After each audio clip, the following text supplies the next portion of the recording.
ఈ అతి భారీ వర్షాల కారణంగా వాగులు వంకలు మొత్తం కూడా ఉప్పొంగుతున్నాయి.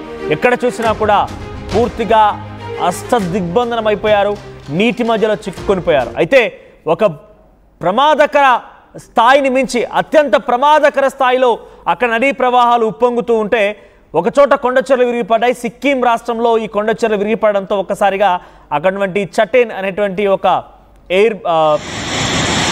ఆర్మీ జవాన్ స్థావరం పైన, ఆర్మీ క్యాంప్ పైన ఆ కొండచెర్లు విరిగిపడడంతో సుమారుగా 9 మంది జవాన్లు, దాంట్లో 5 సుమారుగా 6 కూడా అందరూ ఆ నీటి ప్రవాహంలో కొట్టుకుపోగా ఒక 3 యొక్క మృతదేహాలు లభించాయి. సుమారుగా 9 మంది జవాన్లు మరణించినట్టు తెలుస్తోంది, దుర్మరణం పాలయ్యారు. చటన్ మిలిటరీ క్యాంప్ పైన ఈ కొండచెర్లు విరిగిపడ్డాయి. 3 జవాన్ల మృతదేహాలు ప్రస్తుతం లభించగా మరొకరి 6 కోసం ఇప్పటివరకు పోలీసులు ఇంకా రాత్రి పగలు తేడా లేకుండా రెస్క్యూ ఆపరేషన్ కొనసాగిస్తున్నారు. సిక్కిం వరదల్లో సుమారుగా ఇప్పటివరకు 50 మందికి పైగా మృతుల సంఖ్య పెరిగిపోయింది. అక్కడ చూడండి, అత్యంత ప్రమాదకరం, అది ప్రమాదకరం కాదు, అత్యంత ప్రమాదకరం. ఒక చిన్న ఒక హెవీ ట్రక్ ఒకటి ఆ కొండచెర్లు విరిగిపడడంతో ఆ పైనుంచి సుమారుగా ఒక 300-400 మీటర్ల ఎత్తులో నుంచి అది కింద లోయలో పడిపోయింది. అత్యంత ప్రమాదకరమైన స్థాయిలో అక్కడ వరదలు ఉప్పొంగుతుంటే ఆ నదీ ప్రవాహాల్లో చాలా మంది మృతదేహాలు అలా తేలియాడుతూ ఉన్నాయి. సుమారుగా 50 మంది ఇప్పటికే మరణించినట్టు తెలుస్తోంది. చాలా ప్రమాదకర అంచుల్లోనే అక్కడ పరిస్థితులు మొత్తం కూడా తలెత్తున్నాయి.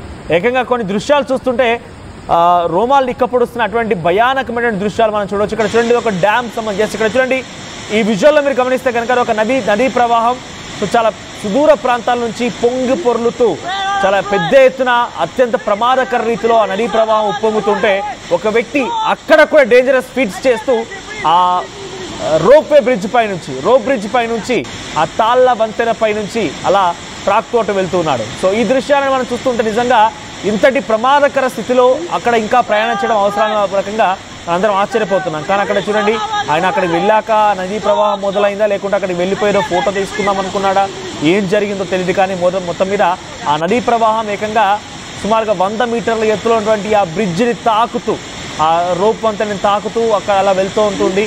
సో ఆ నదీ ప్రవాహంలో ఆ బ్రిడ్జ్ అలా తేలియాడుతూ అలా ఇలా ఊగుతూ ఉండగానే ఆ వ్యక్తి అలా ప్రయాణిస్తున్నాడు. మరోవైపు రైట్ సైడ్ విజయాలు చూడండి, ఎంతటి భయానకమైన సిచ్యువేషన్. ఆ నదీ ప్రవాహం చూడండి ఒకసారి, ఆ నదీ ప్రవాహంలో ఒక మనిషి అలా పడిపోతే కనీసం ఆయన ఆచూకీ లభించగలుగుతుందా, కనీసం మనిషి కనబడగలుగుతాడా? అంతటి ప్రమాదకర అంచులను 100 మీటర్ల ఎత్తులో ఈ నదీ ప్రవాహం కొనసాగుతుంది. అర్థం చేసుకోండి ఎంతటి భయానకమైన పరిస్థితి అక్కడ కొనసాగుతుంది అనేది. సో ఒక బ్రిడ్జ్ దగ్గర పైన చేసి ఇక్కడ చూడండి దృశ్యాలు చూస్తున్న దృశ్యాలు మీకు కనబడుతున్నాయి. ఇవన్నీ కూడా సిక్కిం రాష్ట్రంలో ఉన్నటువంటి ఆ దృశ్యాలన్నీ కూడా కొండచెర్లు విరిగిపడడంతో రోడ్లన్నీ కూడా డిస్టర్బ్ అయిపోయాయి. సో ఆ రోడ్లపై నుంచి కొన్ని 100 మీటర్ల ఎత్తులో నుంచి ఆ ట్రక్స్ అన్నీ కూడా పూర్తిగా లోయలో పడిపోయాయి. చూడండి, ఇక్కడ అంతా రోడ్, అదొక హైవే రోడ్. ఒక్కసారిగా ఆ రోడ్డు పూర్తిగా కొండచెర్లు విరిగిపడడంతో అది రోడ్డు కూడా కుంగిపోయింది, రోడ్డు కూడా కిందికి జారి వచ్చేసింది. సో ఈ నేపథ్యంలో ఆ ట్రక్స్, హెవీ వెహికల్స్ అన్నీ కూడా దానిపైన అన్నీ కూడా పూర్తిగా కింద పడిపోతూ వచ్చాయి. సో ఇక అస్సాం రాజధాని గౌహతిలో కూడా ఒకే కుటుంబానికి సంబంధించిన 3 కూడా మట్టిలో కూరుకుపోయి మరణించారు. ఇక గోలాఘట్ లక్ష్మీపూర్ జిల్లాలో మరో 3 వరదల్లో చిక్కుకొని ప్రాణాలు కోల్పోయినట్టు తెలుస్తోంది. ఇక అరుణాచల్ ప్రదేశ్లో కూడా ప్రయాణికులతో వెళ్తున్నటువంటి ఒక వాహనం వరద నీటిలో కొట్టుకుపోయినట్టు తెలుస్తోంది. ఇందులో సుమారుగా 7 ప్రయాణికులున్నట్టు తెలుస్తుంది. వాళ్ళంతా కూడా ప్రాణాలు కోల్పోయారు. ఇక మరోవైపు అరుణాచల్ ప్రదేశ్లో మరో 2 కూడా ఈ వర్షాల కారణంగా మరణించినట్టు తెలుస్తోంది. ఇప్పటివరకు ఈశాన్య రాష్ట్రాల్లో 50కి పైగా మరణాలు సంభవించినట్టు తెలుస్తోంది. సిక్కింలో నిన్న ఒక్కరోజే సుమారుగా 9 మంది ఆర్మీ జవాన్లు దుర్మరణం పాలయ్యారు. పెద్ద ఎత్తున కొండచెర్లు విరిగిపడి వాళ్ళ క్యాంపు పైన పడడంతో వారంతా కూడా ఆ ల్యాండ్ స్లైడింగ్లో కొట్టుకుపోయారు. సుమారుగా 6 కొట్టుకుపోగా మరొక 3 యొక్క మృతదేహాలు లభించినట్టు తెలుస్తోంది. సో ప్రజెంట్ ఇంకా గాలింపు చర్యలు కొనసాగుతున్నాయి. ఇంకా సంఖ్య పెరిగొచ్చిన అవకాశం కనబడుతోంది. ఈశాన్య రాష్ట్రాల్లో జోరుగా కురుస్తున్న వర్షాల కారణంగా ల్యాండ్ స్లైడ్స్, పూర్తిగా కొండచెర్యలు విరిగిపడడం అక్కడ ఒక భయాందోళనని క్రియేట్ చేస్తోంది. వాగులు వక్కలు అన్నీ కూడా అత్యంత ప్రమాదకరమైనటువంటి ఒక సిచ్యువేషన్ని ఫేస్ చేస్తూ ముందుకు వెళ్తున్నాయి.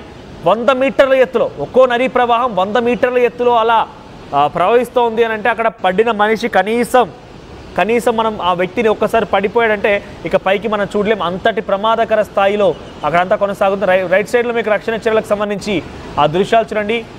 అక్కడ మీకు కనిపిస్తున్న దృశ్యాల్లో కొన్ని ట్రక్స్, జేసీబీ లాంటివి పెట్టేసి వాటిని తొలగించే ప్రయత్నం చేస్తున్నారు. ఆ మట్టి దిబ్బల కింద ఆ మట్టి దిబ్బల కింద రాళ్ళు రప్పల మధ్యలో ఎన్ని మృతదేహాలు ఉన్నాయో తలుచుకుంటేనే ఆశ్చర్యం వేస్తుంది. ఇక్కడ చూడండి కొన్ని రాళ్ళని రప్పలన్నిటి కూడా తొలగించే ప్రయత్నం అక్కడ సహాయక చర్యల నేపథ్యంలో కొనసాగుతున్నాయి. ఎందుకంటే ఆ మట్టి దిబ్బల మధ్యలో ఆ రాళ్ల మధ్యలో సుమారుగా 9 మంది మన ఆర్మీ జవాన్లు ఉన్నారు.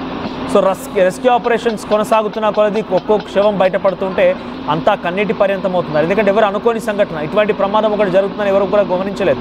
మన గతంలో చూసాం కేరళ వరదలు ఎటువంటి ఎంతటి ప్రమాదకరంగా మనం చూసామంటే కేరళలో కొన్ని గ్రామాలే సుమారుగా 3 గ్రామాలని ఒక నదీ ప్రవాహం ముంచెత్తింది, చెలియా నది.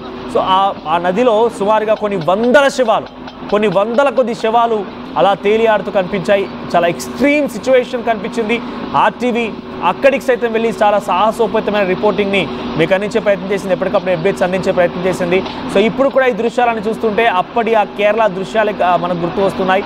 కేరళలో జరిగిన సంఘటనలు ఇక్కడ కూడా కనిపిస్తున్నాయి. కానీ కేరళలో జరిగిన సంఘటనలో సుమారుగా వందల మంది మరణిస్తే ఇక్కడ అంతటి స్థాయిలో ఇప్పటికైతే మరణాలు సంభవించలేదు. కానీ ఆ సంఖ్యని చేరుకునే అవకాశం ఉన్నట్టుగా అంచనా వేస్తున్నారు. ఎందుకంటే చూడండి అక్కడ ల్యాండ్ స్లైడింగ్ ద్వారా 9 మంది ఆర్మీ జవాన్లు మరణించడం అయితేనేమి, చాలామంది ప్రయాణికులు ప్రయాణిస్తుండగానే ఆ వాహనాలు పూర్తిగా మునిగిపోవడం కానివ్వండి, మట్టిలో కూరుకుపోవడం కానివ్వండి, ఇళ్ళకిళ్ళే పూర్తిగా ల్యాండ్ స్లైడింగ్లో కుప్పకూలిపోవడం, నేల కొరగడం లాంటివి చూస్తూ ఉంటే అంతటి ప్రమాదం జరిగిందని మాత్రం చాలా క్లియర్ అర్థమవుతోంది.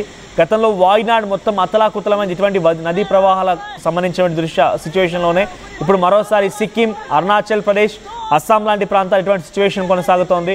సో మీరు దయచేసి వర్షాల సమయంలో వర్షాకాలంలో నదులు, వాగులు, వంకలు, డ్యామ్ల దగ్గరికి వెళ్ళే ముందు ఒకసారి ఆలోచించండి. ఎందుకంటే ఏ క్షణం ఎలా ఉంటుందో అర్థం కాని పరిస్థితి. ఒక్కసారిగా ఒక గేట్ ఎత్తేసారంటే గతం సుమారుగా 10 మీటర్ల ఎత్తు వరకు నదీ ప్రవాహం పెరగొచ్చు. సో మీరు సాహసోపేతమైనటువంటి ఆ చర్యగా భావించి మీరు ఏం కాదులే చాలా తేలికపాటిగా నదీ ప్రవాహాల్లో స్నానాలు చేద్దామని వాగులు వంకల దగ్గరికి వెళ్ళిపోయేదో అడ్వెంచర్ చేద్దామనుకుంటే కనుక డెఫినెట్గా ప్రమాదానికి గురే అవకాశం ఎక్కువగా ఉంటుంది. కాబట్టి దయచేసి వర్షాకాలంలో అటువంటి అడ్వెంచరస్ ఫీట్స్ ఏమైనా కనుక ఉంటే వెంటనే విరమించుకోండి, వాటిని వెనక్కి తీసుకోండి, లేదంటే కనుక ప్రమాద బారిన పడే అవకాశం ఉంది. సో ఇంకో 6 ఆర్మీ జవాన్లు దొరకాల్సి ఉంది. వాళ్ళ మృతదేహాల కోసం ప్రస్తుతం అక్కడ రెస్క్యూ ఆపరేషన్ కొనసాగుతూ ఉంది. ఆ రెస్క్యూ ఆపరేషన్ కొనసాగుతున్న క్రమంలో ఒక్కో శవం బయటపడుతున్న కొద్ది అంతా కూడా కన్నీటి పర్యంతమవుతున్నారు. సామాన్యమైన జనం సుమారుగా 50 మందికి పైగా ఇప్పుడు ఆ మట్టి దిబ్బల మధ్యనే చిక్కుకుపోయినట్టు తెలుస్తోంది. కొండచెర్లు విరిగిపడిన నేపథ్యంలో సుమారుగా 9 మంది ప్లస్ ఒక 4, అంటే 4 బయటపడిపోయారు, 9 మంది అందులో చిక్కుకున్నారు. అంటే సుమారుగా 10 నుంచి 15 మంది ఆ క్యాంప్లో ఉన్నట్టుగా తెలుస్తోంది. చటేన్ ఆర్మీ క్యాంప్లో వారంతా కూడా ఉన్నారు. సో ఒక్కసారి 4 బయటపడగా మరొక 9 మంది అయితే ఇందులో చిక్కుకుపోయారు. ఇందులో దుర్మరణం పాలని తెలుస్తోంది. 3 మృతదేహాలు లభించాయి. మరొక 6 కోసం ఇంకా గాలింపు చర్యలు కొనసాగుతున్నాయి. అస్సాం, మణిపూర్, సిక్కిం, అరుణాచల్ ప్రదేశ్, త్రిపుర, మిజోరాం, నాగాలాండ్, మేఘాలయ, ఈ రాష్ట్రాల్లో ఈశాన్య రాష్ట్రాల్లో 7 సిస్టర్స్ అంటుంటారు. సో ఈశాన్య రాష్ట్రాల్లో సిక్కిం, అస్సాం, మణిపూర్, అరుణాచల్ ప్రదేశ్, త్రిపుర, మిజోరాం, నాగాలాండ్, మేఘాలయ ఈ 7 రాష్ట్రాల్లో కూడా చాలా భారీ నుంచి అతి భారీ వర్షాలు కురుస్తున్నాయి. ఎక్కడ చూసినా నదీ ప్రవాహాలు ఉప్పొంగుతున్నటువంటి ఆ సిచ్యువేషన్ కనబడుతోంది. కొండచెర్లు విరిగిపడుతున్నాయి. రోడ్లన్నీ కూడా ల్యాండ్ స్లైడింగ్ ద్వారా పూర్తిగా నేలమట్టం అవుతున్నాయి. సో అటు ప్రజలు బయట అడుగు పెట్టాలంటేనే భయపడిపోతున్నారు. ఎప్పుడు ఎటువైపు నుంచి ఏ కొండచెర విరిగిపడి తమపై పడుతుందో తమ ప్రాణాలు పోతాయంటూ ప్రాణాల అరచేతిలో పెట్టుకొని అక్కడంతా కూడా ఉక్కిరిబిక్కిరంటూ జీవిస్తున్నారు. సో ఈ వర్షాల కారణంగా నదీ ప్రవాహాలే కాదు, ఇళ్లలో కూడా పెద్ద ఎత్తున నీరు చేరిపోయింది. ఇళ్లలోకి భారీగా వరద నీరు చేరుకుంది.